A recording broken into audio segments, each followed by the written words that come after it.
Hi, I'm Tim Scales, the Director of the Center for Entrepreneurship and the Center for Economic Education here at Indiana University East. It's my pleasure to introduce you to another episode of In Your Business.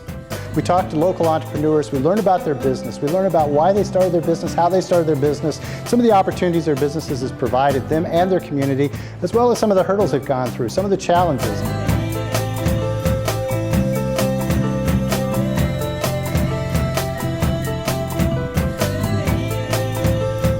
Welcome to another episode of In Your Business. Several times when I interview an entrepreneur, it's one that we're used to seeing a street front, where oftentimes we go to their businesses and we get to know them, get to know their products and services. Today we're going to talk to an entrepreneur who does it online. So again, we go to their storefront, but we do it through online. So this is probably one of the first entrepreneurs we've actually brought on the show that's an online entrepreneur. So it's going to be fun to learn about online versus storefront. So Ed, you are the entrepreneur today, and you brought a guest with you that is your partner in your work, okay? Yes. And that's Mia. So Ed and Mia, you're going to share with us, we're going to learn about your online entrepreneurship. And that'll be very interesting for me because many things are going to online. That environment's becoming more and more popular. And as I teach here at the university, oftentimes I try to tell the students the importance of online. We see it in the retail side as well. More and more of the retail shopping is now attributed to online. Still a small percentage, but it's growing every year. And so as we see that, we need to adjust. And certainly the opportunities are online. We do a lot of education online. A lot of our classes are held online. So Ed, tell us a little bit about your background, and then we'll get to know a little bit about the business as well. I actually graduated from here in Indiana University East here on the Richmond campus. I graduated in 2012 in studying in business administration. I also got a minor in entrepreneurship, and that's what really sparked me into going into a more of entrepreneurship role and creating my own business. Okay. In the last year, I created a startup. Basically, it's all online. It's at comicdrama.com. And along with that, what we do is that we bring in different show hosts and different guests, and we talk about hobbies that they have interest in, and we develop shows and content online based around their interests. Okay. So when you talk about a show, is that a 30-minute show, a 20-minute show, a 5-minute show? What is the duration of your show? It actually depends on what the person wants to do. Okay. Actually, one of the co-hosts I have here, she does a show called Nerd Girl Mia, in which she does do-it-yourself crafts that you can do with your kids, or you can do for cosplay, or for any other circumstances. Okay. We also have another show that's just a podcast, all it is audio, and I have a co-host on there, and we sit around and we discuss all the trends and all of the stuff that's associated with comic books, from the new movies that come out. For instance, with the recent Marvel movies, we've done an episode dedicated to each of those, going from more of a, more of a geek type of atmosphere, nerd culture, going into details on stuff that most of the people who don't really get into comics kind of want to know, like, hey, who is Ant-Man? Well, we have a show dedicated to that, so you can kind of have an idea of who this person is as the movies are coming out about it. Okay, so your shows do vary. They could be just a few minutes to a longer, more lengthy. What's the longest movie? The longest show, I guess I should podcast say. We have. Actually, the other thing we do too is we do coverage on conventions such as Gen Con or Comic Con. We have people around the United States who go and visit them, and they'll send us video or pictures from those events. And some of the convention reports have been up to like 45, 50 minutes in length. Okay, so you have good variation. Mm-hmm. Now, how many do you have right now? We have close to about 18 episodes that have been filmed. And you started this business when? This business is in its first year, so we are relatively new. The website itself has been alive since April. Okay. So, and again, that's comicdrama.com. Mm-hmm. Okay. So people come there, they can watch all or a few. Right. And get in, get out, keep coming back. and it grows. You continually add more shows. Yes. Okay.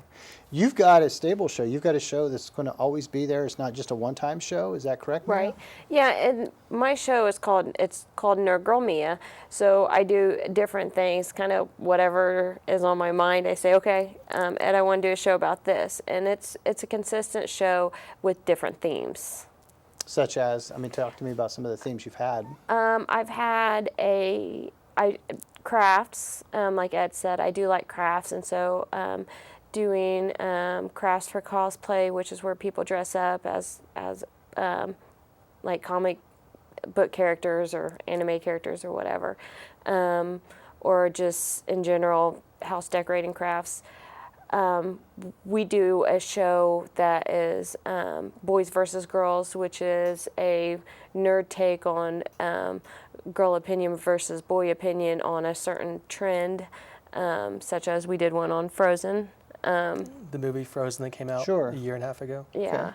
And let's see, another one. I like to incorporate my kids, so we've have an upcoming video that's going to come out soon, where me and my son went and bought things, and we opened them on camera, like toy things called What's in the Pack. So it's just kind of a different themed, whatever's on my mind, whatever kind of trends that are going on, I feel like talking about. So. Okay. So when you created the website, its creation was for what purpose? Was it to do this? Is Actually- this what your vision was? Actually, the company is founded as an animation studio. Okay. But where the shows came about is to honing our skills in developing content. See how well it does in a free environment of anyone can visit YouTube and watch these videos. Okay. Other projects we're working into is building an animation cartoon from the ground up. And I've brought some slides to kind of go to share with you guys on that process, on how we're basically building the backgrounds in all the character models in 3D, Okay. but we're applying skins to it so that it appears in a 2D atmosphere. Okay. So when did you start thinking about this, Ed? Actually, this has been in the works for about 2 years. It's been about a year building the actual business plan, laying out exactly what needed to happen before I even started looking at what exactly would I need to go about to actually bring a website from nothing and bring it online. Okay. And so have you done this primarily by yourself? Yes, for the most part, for the first year, I was by myself. Once I got to the point where I could bring in talent in order to help build some of the content, like I said, that the website launched April. So I've worked with a core amount of talent people who know their subject area to bring in pretty solid content and pretty knowledgeable on what they're discussing. Okay. Well, I'm getting excited to go on and see your site. I've not looked at it yet, and I want to do that. But I'm curious, this is the business person in me wanting to know, how do you make money? Okay. Right now, the way we're making money is through ad revenue, through YouTube, and we're a Google partner. Okay. So they are able to put ads on our site, and we gain revenue based upon how many views, how many people click. They have a certain rate, a prorated, on how much interaction the people who visit the website have with the website itself. So it's a click through Google? Yes, it's through the Google Ads program. So basically, when people come through Google, then you're paid revenues by Google. Yes. Okay, excellent. And you said there was some ad space too? Yes, beyond just doing just the Google Ads, there is another program which we're looking into called Project Wonderful. And Project Wonderful is an ad-based system where people who want to advertise on our website can go and they can bid. And other people, it's almost like an eBay of sorts for space on people's websites. The advantage this has over Google is you have more control over setting your own prices rather than Google, which sets it for yourself. Now, what would you have when you say prices? What do you have that you price? It would be how many views or how many click-throughs. The way that websites are tracked is through Google Analytics, and it tracks how many times the site's been visited, how many times a unique visitor, which is someone who has never visited before, visits. Okay. And what Project Wonderful does is that your ad is appearing next to the content. So they count that as a view. And basically, starting off though, the price per click is relatively small. Sure, I but as understand. you gain, asset in your views go up, the more people you draw to your website, the more valuable the clicks become. Okay. Now, give me an idea of how many views would be expected at this point. Start out, maybe it's very low, and then does it kind of grow each month, or how does that work? Right now, Google has a standard of 2,000 views equals about $2. Okay. So you factor that in. If you have an audience of 200,000 people who gradually visit, if they're coming back twice a week, depending upon how often you update, if you do 3 to 4 videos a week, we have 20,000 people, they're visiting 4 times a week, you're looking at close to 800,000 viewers. Okay. If you break that down, 2,000 per $2. Sure. The ad revenue starts to add up. Okay.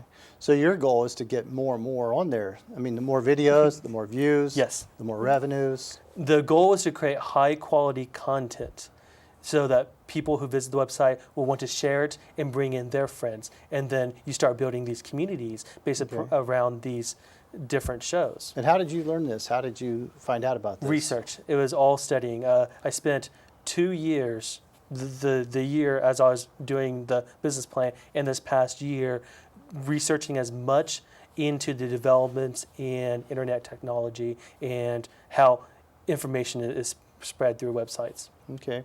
Where do you see this going? Actually, I'm seeing this being very successful in the future, and I'm seeing there's going to be a lot more businesses going into this type of model. The reason why I say that is because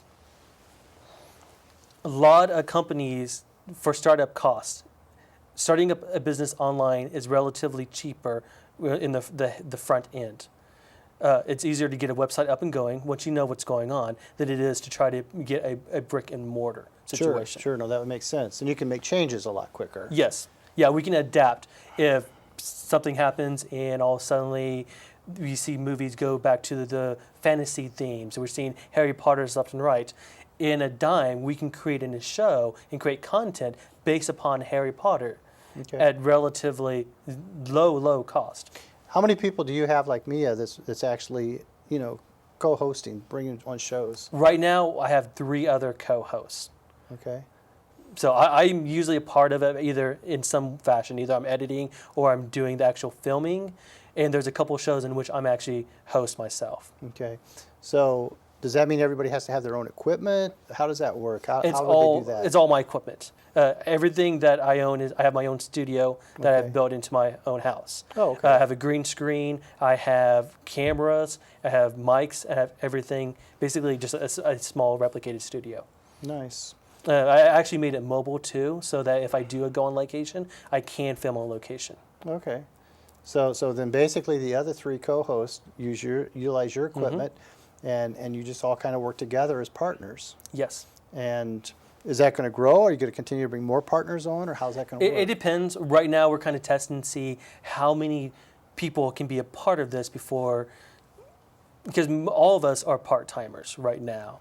Right. And it really comes down to a factor of time, because it takes time to write a script for your show. It takes time to produce the show. It takes time to edit it and get it ready for online. Because once you get it online, you also have to go about the marketing aspect of promoting it. And getting the viewers. Yes, Right. It is up to each of the show hosts to promote their own show. Okay. So depending upon how well they are in engaging with their communities, depending on how fast the show will grow. Okay. Now, Mia, that's going to bring me back to you. And I believe the name of your show was Nerd Girl, is that? Yeah, Nerd Girl Okay. Mia. Nerd Girl Mia. Yes. Okay, we got to keep your name in there. That's right. So how do you promote and market your show? So mainly what I do is Facebook. Facebook has a huge community, and with shares, if my friends like it and I can get them to like and share it, then that means it gives a chance for their friends to see it, and if their friends share it, it moves it along. I'm hoping that eventually I get like comments a lot of successful YouTubers have made it to where they build up a fan base and they communicate on YouTube to each other. Okay. So I'm hoping that eventually I'll get there too, to where I have people commenting on my videos and I can comment back, and that will grow a fan base. But mainly right now my promotion is through Facebook. I promote my show, and then I promote also anything that Ed puts up on comic drama, so that my friends, or my more nerdy friends, can see the stuff that I'm not really interested in, like the comic book stuff. But Sure. well, the podcast, I like the comic book stuff, just not the podcast. I don't listen to the podcast so much. Okay. Well, and that's the advantage of having one central location. Instead of each of these show hosts doing it on their own, trying to create their own website, I've created a hub of creativity so that if someone isn't interested in comic books, well, they don't have to watch the comic book stuff, but they're interested in do-it-yourself crafts. Well, it's all still in one location. Okay. Right. Their website's really set up really nicely because there's a lot of different contact, and there's a lot of different type of people who enjoy the stuff that we're putting out there, the content that we're putting out there. There's a lot to different nerd culture. Some people are really into comic books, and some people are into movies more so, or some people are into anime and animation. And so we have a little bit, I think, of everything that people could draw different types of, different types of people in. Sure. Again, I'm going to come back to the same question, though, is what's your dream? Where do you want to take this? Well, eventually, like I said, I started as an animation studio, Right. and that is the end result, is that we're putting out high-quality animation. This is in the form of cartoons, either in a web series that we have just solely on YouTube, or the fact that we get to the point where we can take these and we can solicit them to actual television studios, such as Cartoon Network, or even going to Netflix, which is starting to buy a lot of these independent shows that these smaller companies are putting out. Okay, what's the time frame? At what point do you think you could go to them? Right now, we're looking at trying to have our pilot episode up in the spring of 2016. Okay. We're going into pre-production this fall, hoping to have a lot of the stuff in places through the winter and have a finished product in the spring. Okay, that would be good. Mm-hmm. Okay. So what about your show? Do you see continued growth on your show, or do you see more shows? What is your goal? I hope that since I feel new to this and I'm still trying to find my niche, I have a lot of ideas, but I feel like I haven't really grown into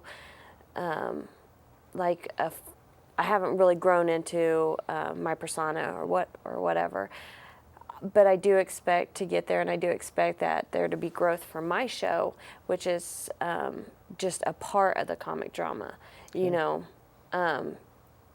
but I just like doing it. Sure. I have Okay. fun, and I like helping Ed. Like when he does start doing his animation, I'm there to help him and voice characters or whatever he needs me to do. So. Okay. So do you see this as a hobby and an interest that is turning into an entrepreneurship? Yes, this actually started out as a joke. A friend came to mind. He's like, and you know what? You like watching cartoons so much. Why don't you make your own cartoon? Okay. And that's kind of got me in this thought process of, well, there's a lot of studios that make their own cartoons. What would it take? How long would it take me to get to the point where I can do that? So then from that, you started your own. Yes. And you just continue to grow it. Yes. Okay. What's your favorite part of it? My favorite part is actually writing the scripts, determining what I want to talk about, what wants to be discussed. And basically just thinking about the process of what type of content do I want to put out there that people would have interest in. Okay. So when you talk about that, is that one character? Is there one character that you represent, or is there multiples? Actually, on my shows, I play myself. Okay. So if I'm up there on camera, I'm Ed, Okay. representing myself. A lot of these shows that we do right now are talking pieces. It is, I have a friend, actually, He's the co-host of the comic show. He's a guru in comics. He's been reading comic books for almost 40 years. You ask him any question, he can go into a 10-minute conversation about those. So what it is I just create a list of questions about a topic, bring him on, and we sit there and we just chat, and we just create this interesting dialogue about this topic. Okay. Wow. This is interesting because you can put it on at any time. So people can view it at their own leisure. So it's. Do you have any idea when you get the most hits, the most views? Right now, what's been the most popular has been our gaming section, which is we have guests come on and they'll show us a game that they're interested in. There's usually card games, board games, even video games. And basically them talking about different aspects, going into detail about the way that they play a certain game, or has really been the most popular thing on the website. Okay.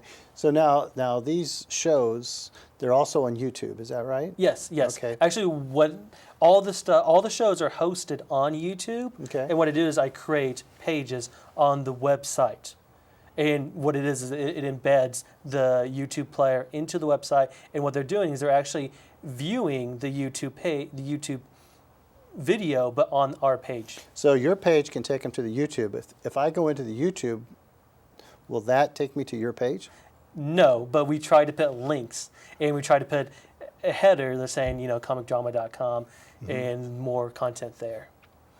Do you have to get into any kind of copyrights, trademarks? You have to be careful when it comes to YouTube. Okay. And you have to be careful when it comes to mostly audio. And if you use copyrighted music, what's going to happen is that video will get flagged. And what you have to do is either you won't be able to generate any revenue from that video, or you can still allow people to watch that video, and all the ad revenue generated would go to the company that owns the copyright. Okay. So you do have to be careful on that end.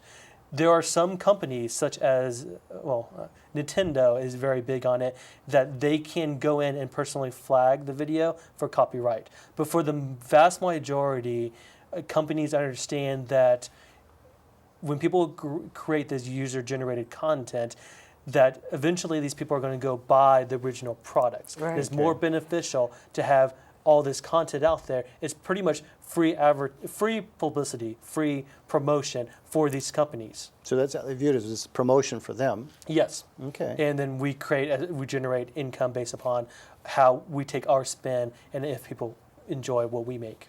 Okay. Thinking back on your education, I know you got a business degree, right? How do you feel that set you up for the business, or did it?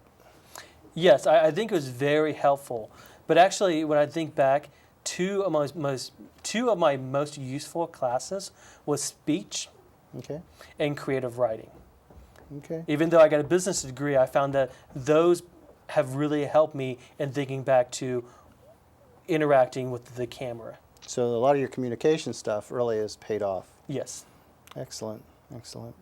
So how about the hours? I know this is just kind of a part-time hobby thing that's turned into a business for you. How many hours are you putting into it? Okay, so I still work I have a full-time job, but basically after I go home, and I'm usually working, from the time I get home from work to 10, 11 o'clock at night, creating all this content.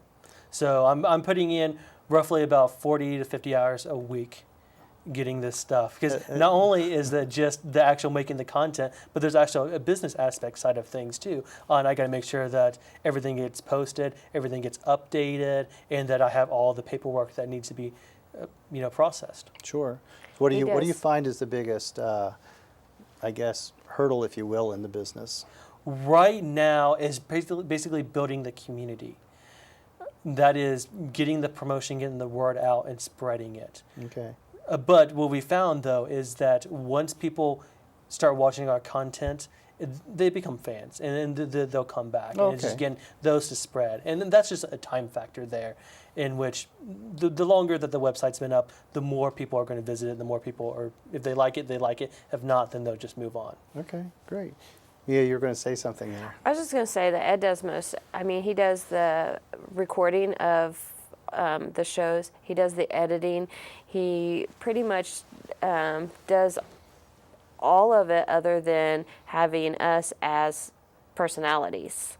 So he puts a lot of work into this business. Okay.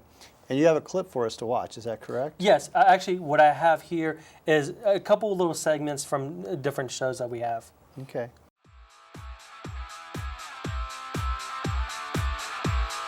And they also have Michael Douglas playing Hank Pym. What are your thoughts on that? I like Michael Douglas. I admit I gotta love him and all the promotional material that I've seen him do. They had some promos with Root and Douglas doing during Shark Week, talking about making an Ant Week thing, and they were playing off of each other just really well. Alright, so I thought it'd be really cute to put a button on, and this is a really cute owl. It's a pink owl button, and you can sew it on or you could hot glue it on. I'm going to hot glue it on, it's a lot easier. And I'm just going to place a little bit of hot glue here in the middle. And make sure there's no stringies. And place it on there. Hold it for a few seconds, make sure it sticks. This is a really, really cute hair bow. And I like it. I like making hair bows. Mainly because you can do it in any kind of fabric. So, end result, here is your hair bow.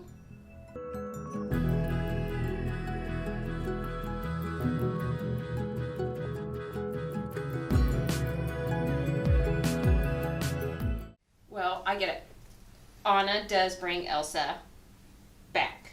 She brings her back and she shows her that love conquers everything. I get it. Well, wait a second. The other thing we're going to think about, too, here is that Elsa created Olaf, which is probably the most annoying part of that movie. No.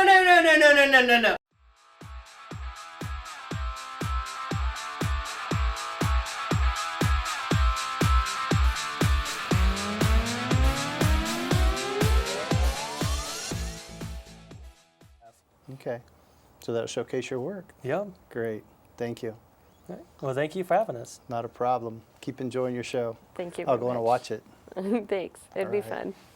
This concludes another episode of In Your Business. Today, we not only learned from an entrepreneur, we also learned from one of his co-hosts, and we learned about what it means to be online versus a storefront. It's exciting to see how things are going. Technology is changing so much. Ed has taken his education, he's grasped a hold of the technology, and he's turned it into entrepreneurship. Entrepreneurship that can go worldwide, not just locally, but everywhere people can sign on. And he's building a fan club. And he knows he's not going to make a lot of money right now in his hobbies and interests as it grows into a business, but he sure sees the potential. And that's what entrepreneurs can always see, is the potential. Thanks again for watching In Your Business.